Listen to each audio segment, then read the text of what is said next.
நீங்கள் கூட டைட்டில் போட்டுங்க, செங்கோட்டையன் ஒத்த ரோசா, தாவேகா பெரிய மக்கள் நல கூட்டணி, அவ்வளோதான். இதான் டைட்டில். குறைந்த விலை நிறைந்த தரம், தங்கள் தேவைகள் அனைத்தும் ஒரே இடத்தில். ஜெயச்சந்திரன். இப்போ இந்த கொங்கு மண்டலத்தில் ஏற்கனவே எடப்பாடி பழனிசாமி வலிமையாக தான் இருக்காங்க. திமுகவும் அவங்க செந்தில் பாலாஜி வச்சு அவங்களும் வலிமையாக ஒர்க் பண்ணுறாங்க. இப்போ தாவேகாவும் தலைகத்தர போடும்போது அப்போ கொங்கு மண்டலத்தில் இருந்து செந்தில் பாலாஜி வெர்சஸ் எஸ்பி வேலுமணி தானா இல்லை வெர்சஸ் செங்கோட்டையனா? மும்முனை போட்டி. செங்கோட்டையெல்லாம் கிடையாது. தாவேகா இப்போ 13% சிறுபான்மையினர், 6-7, அதில் 7% கிறிஸ்தவர்கள், அதில் பெரும்பாலும் விஜய் போடுவாங்க. ஆனால் இதெல்லாம் கன்வெர்ட் பண்ணுறதுக்கு கீழே ஆள் வேணும் சார். அண்ணாமலை வந்து ஆப்ரேட் பண்ணி எதாவது பண்ணலான்னு நினச்சாங்க. அண்ணாமலை தனியாக ஆரம்பித்து இவங்க எல்லாம் சேர்ந்து ஒரு அணி மாதிரி பண்ணலாம். அண்ணாமலைக்கு அங்கே ஆப்பு வச்சு விட்டாங்க. ஏதாவது பண்ணால் தொலைச்சிருவான்ட்டாங்க. செங்கோட்டையனு இவங்க 2 பேரையும் காவு கொடுத்துட்டு அவர் தாவேகா கூட பேச்சுவார்த்தை நடத்தி அவர் போகிறார். ஓபிஎஸ் தனி கழகமாக ஆரம்பித்து ஒன்று தாவேகா இல்லை திமுகவோட போகிறார். ஒரு தொகுதிக்கு 40,000 ஓட்டு. அது வெற்றியே தராது. மக்கள் நல கூட்டணியிலே பெரிய மக்கள் நல கூட்டணி மாதிரி, சீமான் கட்சியிலேயே நாம் தமிழர் கட்சியிலே பெரிய நாம் தமிழர் கட்சி மாதிரி மாறுவாங்க. இப்போ என்னன்னா சார், இப்போ இந்த பேச்சுவார்த்தை இருக்கும்போதே விஜய் வந்து என்டிஏக்குள்ளே வரப்போகிறாரு, என்டிஏ பேச போகிறாங்க போது திடீர்னு காஞ்சிபுரத்தில் வந்து எந்த ஊசலாட்டமும் இல்லை, டிவிகே டிஎம்கேன்னு அவ்வளோ. அப்போது என்டிஏ பேச்சுவார்த்தையும் நடக்கல போல இருக்குது. அது சும்மா ஊடகங்கள் கசிவிடப்பட்ட செய்தியோ? 3-4 சுற்று போச்சு சார். அவர் இப்போவுமே ஊசலாட்டம் இல்லைங்கிறாரு சார். 100% நான் உறுதியாக சொல்கிறேன். இவர் பட்டினப்பாக்கம் வந்தப்போ இவர்கிட்ட 5 பேர் பேச்சுவார்த்தை நடக்கும். அது உறுதி. அதை மறுக்க சொல்லுங்கள். அப்போ நீங்கள் இன்னமும் அவர் என்டிஏக்குள்ளே வருவார். ஜனவரி வரைக்கும் இழுத்தீங்கன்னா ஒரு 60-70 இடம் கேட்டான். அது விஜய்க்கு பேக் ஃபயராக மாறாது? ஒன்றும் மாறாதுங்க. கலைஞர் வந்தார்ல பாஜகவோட, என்ன அதுக்கப்புறம் ஆட்சியெல்லாம் முடிச்சு. அது கலைஞர் கருணாநிதி சமாளிச்சிருவாரு சார். அவரால் சமாளிக்க முடியும், விஜயால சமாளிக்க முடியும். எடப்பாடியை முதலமைச்சர் ஆக்குறதுக்காக விஜய் இவ்வளோ தூரம் போறாரு. ஆமாம், ஆக்கு இல்லை ஆக்காம அழிஞ்சு போ, அவ்வளோதான். வேற என்ன, ஆக்கணும் இல்லை அழிஞ்சு போகணும். சரி, ஒரு வேளை விஜய் தனியாக தான் நிற்கிறாருன்னா இதான் நடக்கணும். நிற்க விடாமல் பார்த்துட்டு வாங்க. அந்த வேலை எல்லாம் கடைசி நேரம் வரைக்கும் நடக்கும். கடைசி நேரம் வரைக்கும். A to B, உங்கள் பசியார எங்கள் ருசி பேசும். ஆச்சி ராயல் குலோப் ஜாமுன் பேக்ஸ், 1 வாங்கினால் 1 இலவசம். இப்போ இந்த கொங்கு மண்டலத்தில் ஏற்கனவே எடப்பாடி பழனிசாமி வலிமையாக தான் இருக்காங்க. திமுகவும் அவங்க செந்தில் பாலாஜி வச்சு அவங்களும் வலிமையாக ஒர்க் பண்ணுறாங்க. இப்போ தாவேகாவும் அங்கேயும் அவங்களும் ஒரு தலைகத்தர போடும்போது அப்போ கொங்கு மண்டலத்தில் ஃபைட் இருக்கும்னு சொல்லலாமா? மும்முனை போட்டி நடக்கும். இல்ல அங்கேயே 2 முனை போட்டி தானா? செந்தில் பாலாஜி வெர்சஸ் எஸ்பி வேலுமணி தானா இல்ல வெர்சஸ் செங்கோட்டையனா? மும்முனை போட்டி. செங்கோட்டையெல்லாம் கிடையாது. தாவேகா மும்முனை போட்டி எல்லா இடத்துலையுமே இருக்கும். இவர்கள் வாக்குகளை பிரிப்பார்கள். இவர்கள் பிரிக்கிற வாக்குகளை நான் ஏற்கனவே சொல்கிற மாதிரி மேக்சிமம் கோர் ஓட்டு டிஎம்கே கோர் ஓட்டு.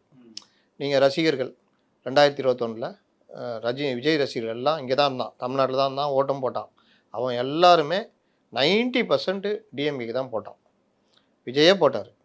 அதற்கு பிறகு அவன் எல்லாம் இப்போ விஜய் கட்சி ஆரம்பிச்சோன்னு எங்கே போடுவான்? விஜய்க்கு தான் போடுவான். அப்போ ஒரு 8% வச்சுக்கோங்க. டிஎம்கேக்கு போட்டிருக்காங்க 8% ரசிகர்கள். இப்போ சொல்கிறாங்களா 10%, 8%, அந்த 8% ரசிகர்கள் அங்கே போட்டிருந்தா அவன் இங்கே அப்படியே 8% ஷிஃப்ட் ஆகி விஜய்க்கு வரப்போகுது. விஜய் தனியாக நிற்கிறாருன்னா சிறுபான்மையினர் வாக்குகள் விஜய்க்கு பிரியத்துக்கு வாய்ப்பு இருக்குது. இப்போ 17%, 13% சிறுபான்மையினர், 6-7, அதில் 7% கிறிஸ்தவர்கள், அதில் பெரும்பாலும் விஜய்க்கு போடுவாங்க. திருச்சபைகள் அங்கங்கே பேசி போடுவாங்க. சிறுபான்மையில் இஸ்லாமிய சிறுபான்மையினரில் இளம் வயதுடையவர்கள் பெரும்பாலும் விஜய் ரசிகர்கள் இருக்காங்க, விஜய் ஓட்டு போடுறது. அப்போ அதுவும் கன்வெர்ட் ஆகிடும். நீ என்ன தான் பிஜேபி உருட்டினாலும் அவன் போயா அப்படின்ட்டு விஜய்க்கு போடுவான். ஆனால் இதெல்லாம் கன்வெர்ட் பண்ணுறதுக்கு கீழே ஆள் வேணும் இல்லை சார்? நீங்கள் கன்வெர்ட் பண்ணாலும் வேட்பாளர் நிப்பாட்டுறீங்க வச்சிங்களா, இந்த ஓட்டு சாலிடாக உளுன்ற. அதுதான் அந்த 20%. நீங்கள் என்ன பண்ணாலும், நீங்கள் வேலையே செய்யாட்டினாலும், விஜய்க்கு இது என்னதுனாலும் இந்த ஓட்டு உளுந்துரும் ஒவ்வொரு தொகுதியிலுமே. அப்போ இந்த ஓட்டு ஒரு தொகுதியில் ஒரு இவங்க சொல்கிற 20 வராது, ஒரு 15% வச்சிங்களா. அதை வச்சுட்டு அது வெற்றிக்கான அதை தான் சொல்கிறேன், பெரிய மக்கள் நல கூட்டணின்ற. ஓகே, நீங்கள் கூட டைட்டில் போட்டுக்கங்க, செங்கோட்டையன் ஒத்த ரோசா, தாவேகா பெரிய மக்கள் நல கூட்டணி, அவ்வளோதான். இதான் டைட்டில். என்னன்னா இவர் வந்து 15% பிரிக்கிறாரு. 2 லட்சம் ஓட்டு ஒரு தொகுதியில் பதிவாகுதுன்னா 15,000 30,000 வாக்குகள். சரி, 40,000 கூட கொடுத்துக்குங்க. டிஎம்கேல இவங்க பிரித்ததுனால அவர்கள் 60,000 வாங்குறாங்க வச்சுக்கோங்க. இவங்க 65,000 வாங்கினா இவங்க ஜெயிச்சிருவாங்க. 62,000 வாங்கினாலும் ஜெயிச்சிருவாங்க. அப்போ ரொம்ப லோ மார்ஜினில் பல இடங்களில் என்டி அடிக்கும். இவர்கள் சில இடங்களில் அடிப்பாங்க. அப்போ இவர்கள் ஒரு 70-80 சீட்டு வச்சுக்கோங்க, அவங்க மெஜாரிட்டி வாங்குறாங்க வச்சுக்கோங்க. என்டிஏ கிளீனாக ஆட்சியை பிடிச்சிடும். 2020 இது நடந்ததில்ல பீகாரில், கிட்டத்தட்ட அந்த மாதிரி ஆகிடும். இதுவும் ஆகாமல் கூடுதலாக அடிக்கணுன்றதுக்கு தான் என்டிஏ தலைவர்கள் ட்ரை பண்ணிட்டு இருக்கிறாங்க. சின்ன சின்ன கட்சியெல்லாம் கூட இழுத்து போடலாம். ஓபிஎஸ்ஸை விட்டுற வேணாம். யாரும் TTV வரமாட்டாங்களே, யாரும் வரமாட்டாங்க. அதான் வரேன், யார் வரல, யார் வரமாட்டேன், அதிமுக பாஜக தான் நிக்குது. வேற யாரும் வரமாட்டேன்னு யார் சொன்னா? யாருமே பிடி கொடுக்க மாட்டாங்க. ஜனவரி இருக்குல்லங்க, ஜனவரியில தாங்க இறுதி ஆகும். அன்புமணி ராமதாஸ் ஓகே, பிரேமலதா ஓகே, இன்னும் யார் வரணும்? கிருஷ்ணசாமி இவங்க எல்லாம் வந்துருவாங்க. எல்லாம் டிமாண்ட் பண்ணுவாங்க. நீங்க பண்ற மாதிரி அவங்களும் பண்ணுவாங்க. டிமாண்ட் பண்ணாதான் கொஞ்சம் ஏதாவது ஏற்ற முடியும், சீட்டோ இல்லை வேற இத்தியாதி. அதனால என்னங்க பிரச்சனை உங்களுக்கு? இதாங்க பிரச்சனை. சரி ரைட்டு, நான் பண்ணி கொடுங்க போங்க, அவ்வளோதான் வா. சார், இதில் முக்கியமாக செங்கோட்டையன் வந்து இந்த தேவர் ஜெயந்தி விழாவப்போ செங்கோட்டையன், டிடிவி, ஓபிஎஸ், சசிகலா எல்லாரும் சந்திச்சு பேசிக்கிட்டாங்க. நேற்று ஓபிஎஸ் சசிகலா சந்திக்கல இவங்க 3 பேரும் இருந்தாங்க. நேற்று வந்து ஒருத்தர் ஓபிஎஸ் அவர்கள் பேசும்போது கூட இணைப்புக்கான வேலைகள் நடந்துகிட்டு இருக்கு, ஆல்மோஸ்ட் முடிஞ்சிருச்சுன்னு சொல்லி பேசுறாரு. இவ செங்கோட்டையன் இவங்க இந்த இணைப்பெல்லாம் பணியெல்லாம் விட்டுட்டு இவங்கெல்லாம் விட்டுட்டு திரும்ப தாவேக்கா போறாருன்னா அப்ப அந்த பணியே இனிமே ஒர்க் ஆகாதுன்னு அர்த்தமா? அதான் செங்கோட்டையன். அண்ணாமலை வந்து ஆப்ரேட் பண்ணி ஏதாவது பண்ணலாம்னு நினைச்சாங்க. அண்ணாமலை ஒரு தனியா ஆரம்பிச்சு இவங்க எல்லாம் சேர்ந்து ஒரு அணி மாதிரி பண்ணலான்னு. அண்ணாமலைக்கு அங்கே ஆப்பு வச்சு விட்டாங்க. ஏதாவது பண்ண தொலைச்சிருவான்ட்டாங்க. அண்ணாமலை அண்ணா பார்த்துக்கண்ணே அப்படின்ட்டாப்புல. செங்கோட்டையன்னு இவங்க 2 பேரையும் காவு கொடுத்துட்டு அவர் தாவேகா கூட பேச்சுவார்த்தை நடத்தி அவர் போகிறாரு. ஓபிஎஸ் தனி கழகமாக ஆரம்பித்து ஒன்று தாவேகா இல்லை திமுகவோட போகிறாரு. ஒரு 3 எம்எல்ஏ 5 எம்எல்ஏ வாங்கிட்டு திமுக போனாலும் ஒரு 3 எம்எல்ஏ கொடுக்குறாங்க வச்சுக்கோங்க. 3 5 கொடுக்குறாங்கன்னா உதயசூரியன் சின்னம் தான், அவர் அப்படி ஒதுங்கிடுவார். அப்போ எடப்பாடி சொன்னது கிட்டத்தட்ட உண்மையாகிடும். எல்லாம் துரோகிகள், எல்லாம் அதிமுகவுடைய வெற்றியை பறிப்பதற்கான வேலையை செய்வாருன்னா அது எடப்பாடிக்கு அந்த வகையில் லாபம் தான். இல்லாட்டி ஓபிஎஸ் தாவேக்கால போறாருன்னா அங்கே 50 சீட்டை கூட கொடுப்பாங்க. ஏன்னா எனக்கு ரொம்ப இருக்குதுண்ணா, நீ ஒரு 10 சீட்டு 15 சீட்டு வச்சுக்கணும் போனா அப்படின்னு கொடுப்பாங்க. 15 சீட்டுக்கு அவர் நிற்கிறாருன்னு வச்சுக்கலாம். டிடிவியும் அதே தான். இங்கே அவர் டிஎம்கே போகிறது கொஞ்சம் யோசிப்பார். தாவேக்கா வராரு வச்சுக்கோங்க, இதான் நான் நீ ஒரு 25 சீட்டு வச்சுக்கணும் வச்சுக்கோ, யார்கிட்ட கேட்குற கொடுத்த சீட்டே வேணான்னு சொன்னாரு சார். ஆமாம், வேற என்ன பண்ணுறது, குடு வச்சுக்கோ ரைட்டு வச்சுக்கிட்டு நிற்பாங்க. அவ்வளோதான் நடக்குமே தவிர இவர்கள் எல்லாம் சேர்ந்து ஒரு தொகுதிக்கு 40,000 ஓட்டு 45,000 ஓட்டு வாங்கினாங்கன்னா அது வெற்றியே தராது. மக்கள் நல கூட்டணியிலேயே பெரிய மக்கள் நல கூட்டணி மாதிரி, சீமான் கட்சியிலேயே நாம் தமிழர் கட்சியிலேயே பெரிய நாம் தமிழர் கட்சி மாதிரி மாறுவார்கள். இதுல வந்து இவங்க 3 பேரும் இந்த அதிமுகவை இணைக்கிறதுக்கான வேலைகளில் ஈடுபட்டு இருந்தாங்க. இப்போ செங்கோட்டையன் இங்கிருந்து அதுல எனக்கு இது வேண்டாம் அப்படின்னு விலகிறாருன்னா அப்போ ஒன்று இனி கட்சி எடப்பாடி பழனிசாமி தான், நீங்க என்ன ட்ரை பண்ணாலும் அங்கே உடைக்க முடியாதுன்னு தான் எடுத்துக்கணுமா? அதுதான் உண்மை. கட்சி எடப்பாடி பழனிசாமி, அது டீமு. எடப்பாடி பழனிசாமி இல்லை, இப்போ ஜெயலலிதானா ஜெயலலிதா, எம்ஜிஆர்னா எம்ஜிஆர் சொல்லணும். இங்கே எடப்பாடி பழனிசாமினா அவருடைய தனி இது கிடையாது. அவங்க ஒரு டீமாக இருக்காங்க. அந்த டீமு இந்த தேர்தலில் ஜெயிச்சே ஆகணுன்ற முனைப்போட அவங்களுக்குள்ளேயும் பிரச்சனை இருக்குது, மீறி ஒன்றா இருக்காங்க. என்டிஏவும் அந்த இதில் ஒரு இதாக இருக்குது, திமுக வீழ்த்தணும் அப்படின்ற என்டிஏவும் உறுதியாக இருக்குது. 2029 40 சீட்டையும் அடிக்கணும் பாண்டிச்சேரி சேர்த்து அப்படின்றதுல உறுதியாக இருக்காங்க. அதை நோக்கி நகர்றாங்க. அதில் விஜயும் சேர்த்து இழுத்து போடணுன்னு தான் அவங்க ட்ரை பண்ணுறாங்க. அதுக்காக நாங்கள் இறங்கிறோம், நீங்கள் கொடுங்க அப்படின்ற அளவுக்கு. இப்போ என்னன்னா சார், இப்போ இந்த பேச்சுவார்த்தை இருக்கும்போதே விஜய் வந்து என்டிஏக்குள்ளே வரப்போகிறாரு, என்டிஏ பேச போகிறாருங்கும் போது திடீர்னு காஞ்சிபுரத்தில் வந்து எந்த ஊசலாட்டமும் இல்லை, அவர் கூட சொல்லலை டிவிக்கே டிஎம்கேன்னு அவ்வளோ அப்போது என்டிஏ பேச்சுவார்த்தை நடக்கல போல இருக்கு. அது சும்மா ஊடகங்கள் கசிவிடப்பட்ட செய்தியோ? 3-4 சுற்று போச்சு, அது உறுதி. அவர் இப்போவுமே ஊசலாட்டம் இல்லைங்கிறாரே சார். ஊசலாட்டம் இல்லைன்னு எங்க சொன்னார்? அந்த காஞ்சிபுரம் ஸ்பீச்சில் என்னன்னு சொன்னார்? கொள்கை எதிரி, அரசியல் எதிரி, இந்த விவகாரத்தில் எங்களுக்கு எந்த டிஃப்ரெண்ட் ஒப்பீனியன் கிடையாது, அதில் எந்த ஊசலாட்டமும் கிடையாது, அவங்க தான் எங்கள் எதிரி அப்படின்னு ஃபிக்ஸ் பண்ணிட்டாங்க. அப்போ ஏன் போய் பேச்சுவார்த்தை நடத்துனீங்க? அப்படியே நடத்துனீங்க, ஏன் போனீங்க? இல்லை அது வந்து தகவலாக இருக்குமா இல்லை ஸ்கூப்பாக இருக்குமான்னு தெரியலன்ற. 100% நான் உறுதியாக சொல்கிறேன். இவர் பட்டினப்பாக்கம் வந்தப்போ இவர்கிட்ட 5 பேர் பேச்சுவார்த்தை நடத்தினாங்க. ஓகே, அது உறுதி. ஓகே, அதை மாதிரி சொல்லுங்க. 5 பேர் யாருன்னு பேர் உட்பட சொல்லலாம். 5 பேர் பேச்சுவார்த்தைன்றது 3 தடவை 4 தடவை போச்சு. அதனால அது இவரு எல்லாத்தையும் அவர் இறங்கி வந்தார், பேச்சுவார்த்தை இறங்கி வந்தார். அதனாலதான் பல அனுகூலங்கள் அவர் நடந்தன. இப்போ கொஞ்சம் நிமித்திட்டு இருக்காரு. நான் இன்னொன்னு கேட்குறேன், இப்போ பிரேமலதா இருக்காங்க, யாரு கூடயும் கூட்டணி இல்லை, நாங்கள் ஒன்றும் ராஜ்யசபாக்காக கூட்டணி அமைப்பு எல்லாம் விட்டுவாங்க. அதுக்காக நாளைக்கு கூட்டணி போனா ஏமா அப்படி சொன்னீங்களா, இப்போ என்னங்க சொல்லணும், யாரும் கேட்க போறது இல்லை. அன்னைக்கு ஒரு பிரேக்கிங் எடுப்பான், பிரேமலதா செல்கிறார், இந்த பக்கமாக போகிறார், இந்த காரில் செல்கிறார் தான் உருட்டுவானே தவிர இதான் ஜெர்னலிஸ்ட் நினச்சிட்டு இருக்கிறாங்க. மற்றபடி இந்த மாதிரிலாம் சொன்னார் இப்படி போனார்லாம் கிடையாது. இது எல்லாருக்குமே தெரியும். இது வந்து இந்த பார்கெயின் பண்றதுக்காக. அப்ப நீங்க இன்னமும் ஒரு என்டிஏக்குள்ள வருவார் நம்புறேன் நான். ஏன்னா நீங்க ஜனவரி வரைக்கும் இழுத்தீங்கன்னா ஒரு 60-70 கேட்டா அது விஜய்க்கு பேக் ஃபயரா மாறாதா? ஒன்னும் மாறாதுங்க. கலைஞர் வந்தாருல்ல பாஜகவோட, என்ன அதுக்கப்புறம் ஆட்சியெல்லாம் பிடிச்சி அது கலைஞர் கருணாநிதி சமாளிச்சிருவாரு சார். அவரால சமாளிக்க முடியும், விஜயால சமாளிக்க முடியுமா? சமாளிக்க முடியாது. இல்ல புசியால தான் சமாளிக்க முடியும். நீங்க இப்படி யோசிங்க, இப்படி தனியாக நின்று ஒன்றும் இல்லாமல் போனால் ம். சமாளிக்க முடியுமா? ம். சத்தரிடும். விஜய் இவ்வளோ பரபரப்பு இருக்கிறாலே வெளியே வர மாட்டேங்கிறார். ம். இதுக்கு பிறகு 2031 5 ஆமா. வருஷம், அதாவது 29லாம் அவங்களுக்கு மேட்டர் கிடையாது. ம். ஐயோயோன்ட்டு விஜய் வாட்டில் வேலையை பார்த்துட்டு போயிடுவார். அப்போ என்ன அவன் தொண்டர்கள்லாம் சோர்ந்து போயிடுவாங்க. இதுவே நீ கொஞ்சம் டிமாண்ட் பண்ணி 70 சீட்டு 80 சீட்டுன்னு ஏதோ ஒன்று பண்ணி அதுக்கு அதுக்கு தான் டிமாண்ட். அதுக்கு என்டிஏ ஒத்துப்பாங்களா? ஒத்துக்க அதிமுக மாட்டாங்க. பாஜக ஒத்துப்பாங்களா? அது நெகோசியேஷன் போயிட்டே இருக்குங்க. ஆ. 90 சீட்டு கேட்டாங்க பிஜேபி ம். 21ல் 20 சீட்டு கொடுத்தாரு. ம். ஆமா. 90 எங்க 20 எங்க? அந்த நெகோசியேஷன் போகும். ம். போய் ஓரளவு கொடுத்து செட்டில் ஆவாங்க. அது ஜனவரி நெருக்கத்தில் அப்ப வரும். எடப்பாடியை முதலமைச்சர் ஆக்குறதுக்காக விஜய் இவ்வளவு தூரம் போராடினாரு. ஆமா, ஆக்கு இல்லை ஆக்காம அழிஞ்சு போ, அவ்வளோதான். வேற என்ன? ஆக்கணும் இல்லை அழிஞ்சு போகணும். எது முடிவெடுத்துங்க. நான் ஆதவர்ஜுனா எங்க தலைவர் தான் முதலமைச்சர் வேட்பாளர், அவரை பார்த்தா அவங்களுக்கு எப்படி தெரியும்? ஆதவஜினா எல்லாத்தையும் ஆதவஜினா கண்டதை சொல்லுவாருங்க. வாக்குரிமை பறித்தால் உங்களுடைய இது ஆதார் பாஸ்போர்ட்லாம் பிடிங்கிடுவாங்கன்னு சொன்னவர் தான் அவர். அவ்வளோ பெரிய அதிபுத்திசாலி. பணம் இருக்கிறதுனால நீங்கள் வந்து நாலேஜ் இருக்குன்னு கணக்கு கிடையாது. பணம் இருக்குது, நாங்கள் ஆஃபீஸ் வச்சுருக்கோம், அதெல்லாம் பண்ணுறோம், அதெல்லாம் நாலேஜ் இல்லை. அவர் இப்போ 27% 30% வானிலை அறிக்கை சொல்கிறார்ல, அதெல்லாம் கணக்கு இல்லை. ஃபீல்டில் என்ன இருக்குது, கலை யதார்த்தம் என்ன, அதான் பார்க்கணும். தனியாக நின்னா நான் சொன்னது தான்.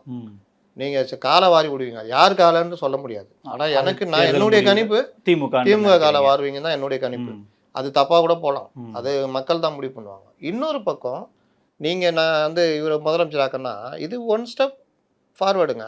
நீங்கள் போகிறீங்க, ஒரு 40 45 எம்எல்ஏ வாங்குறீங்க, தொகுதி வாங்குறீங்க, 40 எம்எல்ஏ ஜெயிக்கிறீங்க, அவங்க மெஜாரிட்டி வந்துடுறாங்க.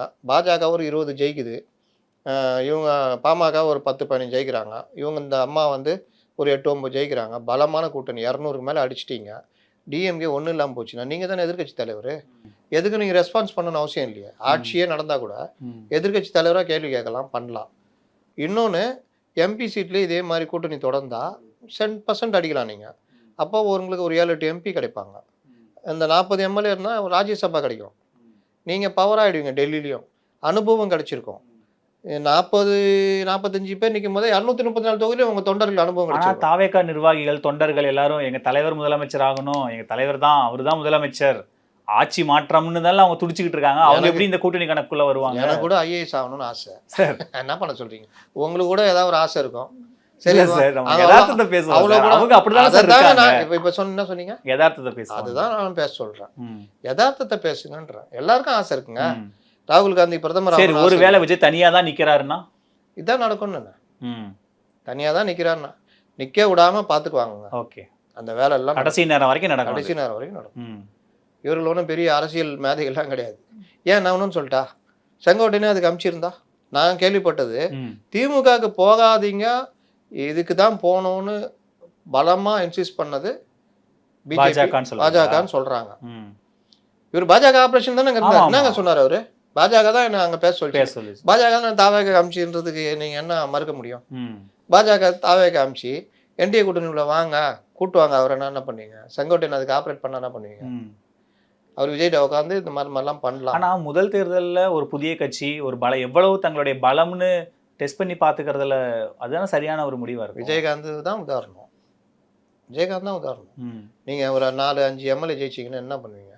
முதல்ல விஜய் தனியாக நின்றுச்சுன்னா விஜய் நிற்க மாட்டாருங்க. விஜய் நிற்க மாட்டார். விஜய் நிற்க மாட்டார். 100% சொல்கிறேன் நான்.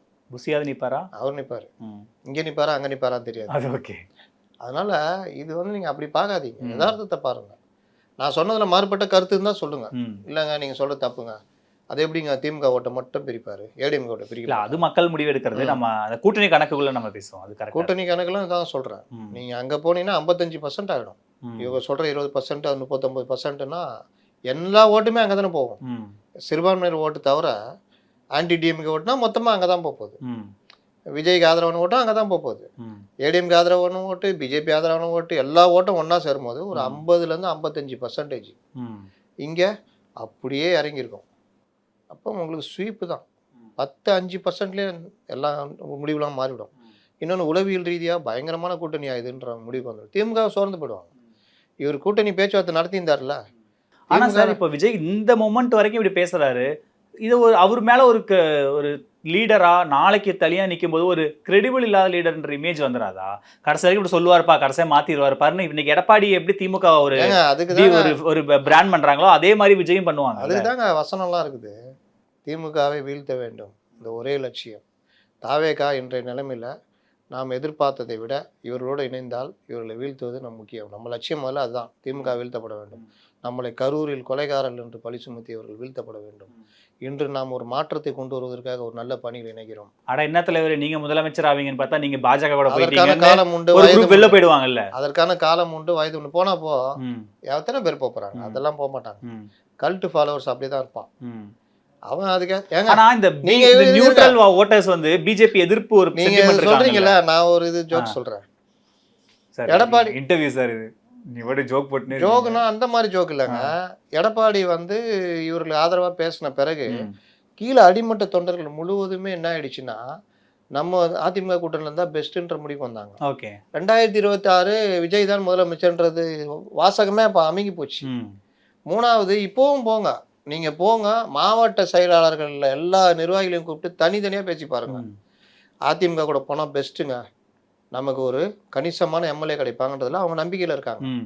இந்த மேல இருக்க ஒரு 4-5 ஆட்கள் தான் உருட்டிட்டு இருக்கிறாங்க. அதுல 2-3 டிஎம்கே ஸ்லீப்பர் செல்லு. ஓகே. இதுதான் பிரச்சனை. அதனால இந்த நிலைமை மாறிச்சுனாலும் கீழே இருக்கிறவங்க ரொம்ப சந்தோஷமா ஏத்துக்குவோம். ம்.